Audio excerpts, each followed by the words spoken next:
მე როგორც ვიცი, ევროკავშირის წევრ 12 ქვეყანაში არსებულ გადასახადთან შედარებით ამ დროისთვის საქართველოში აქციის გადასახადი უკვე მაღალია. შესაბამისად, მოვუწოდებ იმ ადამიანებთან ერთად, ვისაც გვიყვარს ლუდი, მოვუწოდებ მთავრობას, რომ არ გააძვიროს აქციის გადასახადი.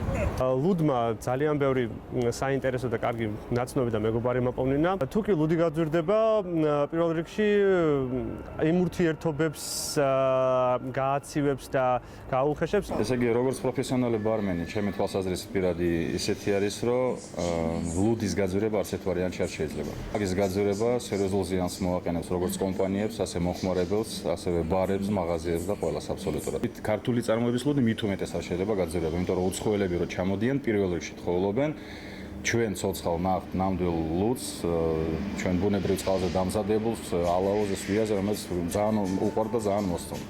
ზაფხულის პერიოდში დაჟე უნდა დაიკლოს. არანაირად არ გაგვიძუროთ ლუდი, არც ერთ ვარიანტში, არც ერთ შემთხვევაში. საქართველოს ეკონომიკისთვის არც ისე კარგი ცვლილება იქნება აქციის გაძვირება. რა უნდა გავაძუროთ რა? ოდესღაც ხარი პურმარილიანი ხალხი პახმელიაზე ვერ გამოვა. ისედაც ძვირია ლუდი და აქციისმა თუ მოიმატა ფასები, რა თქმა უნდა არ გვაწყობს. ოღონდ არ გაგვიძურონ ლუდი და მთავრობას პირდებით რომ უფრო მეტ ლუდს დავიღოთ და ამით დავეხმარებით ბიუჯეტ შევსებაში. მაშინ, როდესაც შემოსავლები არ იზრდება და გადასახადები იზრდება, ხალხისთვის რა თქმა უნდა მძიმეა და უსამართლოა ჩემი აზრით.